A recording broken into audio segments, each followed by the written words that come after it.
اسی کے نام میں تمام اسلام اور کلام کی شکاری کرتے ہیں. آج پھر سے فضل دیا کہ آپ کے درمیان کلام کو بانٹ سکیں.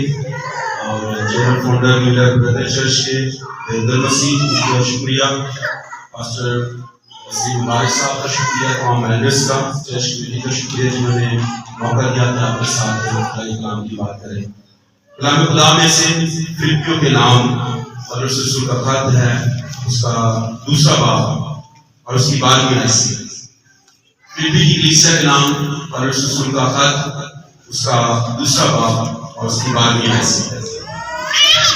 بس اے میرے عزیزو, جس طرح تم ہمیشہ سے فرما برداری کرتے آئے ہو, اسی طرح اب بھی نہ صرف میری حاضری میں بلکہ اس سے بہت زیادہ میری غیر حاضری میں ڈرتے اور کانپتے ہوئے اپنی نجات کا کام کیے جاؤ گے. کیونکہ جو تم میں نیت اور عمل دونوں کو اپنے نیک ارادہ کو انجام دینے کے لیے پیدا کرتا ہے, وہ خدا ہے. سب کام شکایت اور تکرار بغیر کیا کرو تاکہ تم بے عیب اور بھولے ہو کر ٹیڑھے اور کمزور لوگوں میں خدا کے بے نقص فرزند بنے رہو, جن کے درمیان تم دنیا میں چراغوں کی طرح دکھائی دیتے ہو اور زندگی کا کلام پیش کرتے ہو, تاکہ مسیحیت مجھے فخر ہو کہ نہ میری دوڑ دھوپ بے فائدہ ہوئی, نہ میری محنت اکارت گئی. کلام خدا کا پڑھا اور سنا جانا ہم سبوں کے لیے باعث برکت ہو. آمین. پولس رسول نے اپنے پہلے مشنری سفر کے اندر جب فلپی کے اندر گیا اور وہاں پر اس نے کلام کی مرادی کی, تو تھواتیرا شہر کی ایک کلمت بیچنے والی لودیا نام کی خدا پرست عورت بھی مسیح پر ایمان لائی, اور وہ پہلی مبشرہ تھی جو اس پورے خطے کے اندر اس نے انجیل کو پھیلایا. پولس فلپی کے ایمانداروں کی بڑی تعریف کرتا ہے. ایک تو وہ قید میں اس کے ساتھ اس کی سپورٹ کرتے رہے, اور وہ چوتھے باب میں کہتا ہے کہ ایک بار نہیں بلکہ 2 بار تم نے میری احتیاج بھی رفع کی. اور فلپی کے مقدس وہ لوگ ہیں کہ انجیل کے لیے انہوں نے اپنے آپ کو ڈونیٹ کیا ہوا ہے, اپنے آپ کو خدا کے کام کے لیے صرف کرنے کے لیے دیا ہوا ہے, اللہ کیا ہوا ہے, پیش کیا ہوا ہے.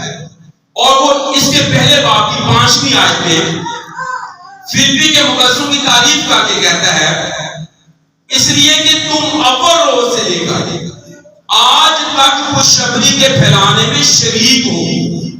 وہ یہ کہتا ہے کہ جو کام خدا نے میرے سپرد کیا ہے, اس انجیل کو, خوشخبری کو پھیلانے میں تم پہلے دن سے میرے ساتھ شریک ہوئے. تم نے جب سے گناہ کو ترک کیا ہے, دنیا کو نہ کہی ہے, ابلیس کی پیروی چھوڑی ہے, اور انجیل جو خدا کا کلام ہے, خوشخبری ہے گنہگار کے لیے, اس کو پھیلانے میں میرے ساتھ پارٹنر بن گئے. اور پارٹنر صرف لفظی نہیں, اپنا پیسہ بھی خرچ کرتے رہے, اپنا وقت بھی دیتے رہے, اور اپنے آپ کو اس طرح سے پیش کیا کہ کسی چیز کی حاجت ہی نہ رہے. اپنے آپ کو دنیا سے الگ کیا. اور وہ یہاں پر 12ویں آیت جو ہم نے پڑھا ہے اقتباس, اس میں وہ کہتا ہے کہ بس اے میرے عزیز بھائیو, جس طرح تم ہمیشہ سے فرما برداری کرتے آئے ہو.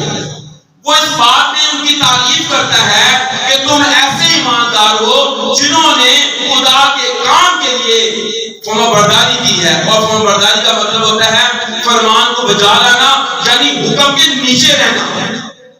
اگر اس کو اور دیکھیں تو اس کا مطلب ہوتا ہے کہ کسی کے جوے کو اپنے اوپر لے لینا. اور یسوع مسیح نے کہا, ایسا بھی محنت اٹھانے والوں اور بوجھ کے دبے لوگوں سب میرے پاس آؤ, میں تم کو آرام دوں گا. میرا جوا اپنے اوپر لے لو.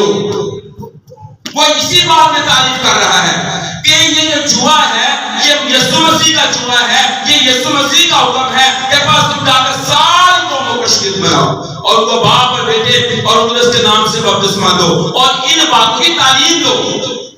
تو خوشخبری کے پھیلانے میں پہلے دل سے شریک رہے ہو تو میں نے اس کے جمعے کو اپنے اوپر لیا ہوا ہے. اور آج ایماندار بعض دفعہ جمعے کو اپنے اوپر لے کر پھر دنیا کی طرف جانے کی کوشش کرتا ہے. اگر آپ نے کبھی بیلوں کو جمعے میں جوتا ہوا دیکھا ہو تو وہ اپنی گردن وہاں سے نکال نہیں سکتے کوئی, وہ اپنا نقصان کریں گے.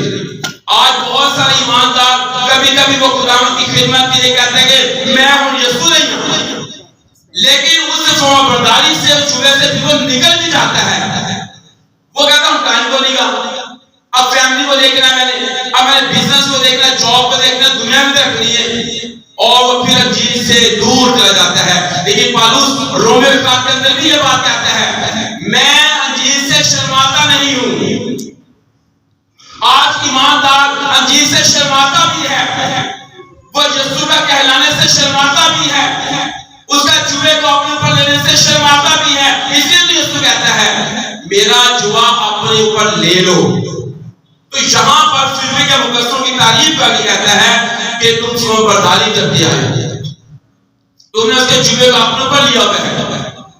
دوسری بات یہ کہہ سکتے ہیں کہ مسیح کو پہن لیا ہے تاکہ جسم کے کاموں کے لیے پھر تدبیریں نہ کریں. آگے چلتے ہیں. اسی طرح آپ بھی نہ صرف میری حاضری میں بلکہ اس سے بھی بہت زیادہ میری غیر حاضری میں ڈرتے اور کامتے ہوئے. اچھا, یہ جو کام کرنا ہے, انجیل پہ پھیلانی ہے, لوگوں کو مسیح کے لیے جیتنا ہے, گنہگاروں کو بچانا ہے. اور پھر بھی کلیسیا کی یہ خوبی تھی, وہ پالوس کے ساتھ مل کر گنہگاروں کو مسیح کے پاس لا رہے تھے, جیت رہے تھے. تو یہاں پر وہ کہتا ہے کہ یہ کام جو ہمیں کرنا ہے یہ ڈرتے اور کامتے ہوئے کرنا ہے. کون سا ڈر؟ وہ ڈر نہیں کہ میں جالی کا اندر سیا, وہ ڈر نہیں. اس ڈر کے اندر ریسپیکٹلی, یعنی جیسے ایک بچہ اپنے باپ اور ماں کا ڈر رکھتا ہے, جن اس کی وہ عزت کرتا رہتا ہے, اس کی بات کو پہلے مانتا ہے. اس کا مطلب یہ نہیں کہ ابا ہوں کا راج میں سناتا ہوں کہ وہ کہا نہیں جاتا. بعض ایماندار وہ مسیح کی انجیل سے بھاگتے ہیں, جیسے یونا مغل ترسس کو بھاگ جاتے ہیں بجائے اس کے نینوا کو جائیں. تو آج ایماندار انجیل سے بھاگ رہا ہے, حکم سے نکل رہا ہے, فرمانبرداری نہیں کر رہا. لیکن پالوس کہتا ہے ہمیں ڈرتے اور کامتے ہوئے, یعنی اس کے اندر رسپیکٹ ہے, اس کے اندر عزت ہے, اس کے اندر خدا کا خوف ہے کہ پہلے میں نے اس بات کو جو خدا نے فرمائی ہے پہلے میں نے وہ کرنا ہے. پہلے میں نے باپ کی بات ماننی ہے, پہلے میں نے ماں کی بات ماننی ہے. سارے کام رہ جائیں, میرا ہوم ورک بھی رہ جائے, اسکول کالج کا کام رہ جائے, لیکن پہلے جو میرے باپ اور ماں نے کہی ہے پہلے مجھے وہ کرنا ہے. اس کا مطلب یہ ہے کہ ڈرتے اور کامتے ہوئے اپنی نجات کا کام کیے جاؤ. اور میں اکثر کہا کرتا ہوں کہ جو ایماندار خود نجات یافتہ ہے وہ دوسرے کی نجات کی بھی فکر کرتا ہے. ایکچوئل میں وہ مسیحی ہے, اصل میں وہ حقیقی ایماندار ہے جو اپنی نجات کے بعد دوسرے کی نجات کی فکر کرے. یہ ایماندار ہے. ایسا نہیں ہے کہ آپ کی نجات پائیے تو دوسرا ہمیں گناہ کی مار دھر میں, اس کی اپنی نجات میں بھی شک ہے, کیونکہ وہ اس سے شاید مطمئن نہیں ہے, شاید وہ ابھی تک بندھنوں کے نیچے ہے, گناہوں کے نیچے ہے. اس لیے کہ یسوع سے پوری طرح سے ابھی شاید آزاد ہو سکا ہے. یسوع آزاد کرتا ہے, یسوع پوری نجات دیتا ہے. اور جہاں پر وہ کہتا ہے کہ ڈرتے اور کامتے ہوئے اپنی نجات کا کام کیے جاؤ. اگلی بات کیا ہے؟ کیونکہ جو تم میں نیت اور عمل دونوں کو اپنے نیک ارادہ کو انجام دینے کے لیے پیدا کرتا ہے وہ خدا ہے. سب کام شکایت اور تکرار بغیر کیا کرو. یہ ابلیس کی ایک بری اسپرٹ ہے جو لوگوں کے دلوں کے اندر آتی ہے, ان کے ذریعوں کے اندر آتی ہے. وہ بات پر بحث مباحث کرتے رہتے ہیں, تکرار کرتے رہتے ہیں. وہ نہ خود آگے بڑھتے ہیں خدا کے کام میں, نہ کسی دوسرے کو بڑھنے دیتے ہیں. نہ وہ خود ترقی کرتے ہیں نہ کسی دوسرے کی ترقی ہونے دیتے ہیں. نہ خود افزائش کرتے ہیں نہ کسی دوسرے کی افزائش ہونے دیتے ہیں. نہ خود پھلدار ہوتے ہیں نہ کسی دوسرے کو اصلاح بناتے کو پھل لائے. وہ کبھی کبھی فکروں کے نیچے دبے ہوئے ایماندار بھی ہیں. وہ ایسے ایماندار بھی ہیں جو گلے شکوے کرنے والے ایماندار ہیں، لیکن جہاں پر ایک ٹیم ورک کے اندر پالوس کہتا ہے کہ جب انجیل سنا رہے ہو، لوگوں کو مسیح میں جیت رہے ہو، تو بھی یہ سب کام شکایت اور بغیر تکرار کے کیا جائے تاکہ تم بے عیب اور بھولے ہو۔ اچھا، اس میں اپنے آپ کو بھی بچانا ہے، اس میں اپنے آپ کو کیسے بچانا ہے؟ بے عیب بھی رہنا ہے اور بھولے بھی بنے رہنا ہے، یعنی اپنے آپ کو دنیا میں یا دنیا کی تاریکی کے اندر، دنیا کے کیچڑ کے اندر، دنیا کے گناہ کے اندر ہمیں خود نہیں پھنس جانا، بلکہ وہ بڑی نصیحت کر کے کہتا ہے کہ ایماندار کو اپنے لباس کو گندا نہیں ہونے دینا، اسے اپنے آپ کو صاف رکھنا ہے، بے الزام رکھنا ہے، بچا کے رکھنا ہے۔ اس لیے جب ہم خدا کا کام کر رہے ہوں تو ہمیں تکرار اور بحث سے ریز کرنا ہے، اور پھر دنیا کے اندر رہتے ہوئے ہمیں بے عیب رہنا ہے۔ وجہ کیا ہے؟ جانا کن میں ہے؟ آگے وہ کہہ رہا ہے، بھولے ہو کر ٹیڑے اور کچرو لوگوں میں۔ کن لوگوں میں کن ہے جو ٹیڑے اور کچرو ہیں؟ کوئی نشے کے اندر ہے، کوئی گناہ کے اندر ہے، کوئی جسم خاص کے اندر گرک ہے۔ بلکہ یہودا کے خط میں کہتا ہے وہ سب جو آگ میں پڑے ان کو چھپڑ کا نکالنا ہے۔ لوگ گناہ میں پھنسے ہوئے ہیں، لوگ گناہ کی دلدل کیچڑ میں پھنسے ہوئے ہیں، وہ بدی کو پانی کی طرح پی رہے ہیں، لیکن ہمیں اس وقت میں پالوس نصیحت کرتا ہے ایمانداروں کو کہ تم نے بے عیب بھی رہنا ہے۔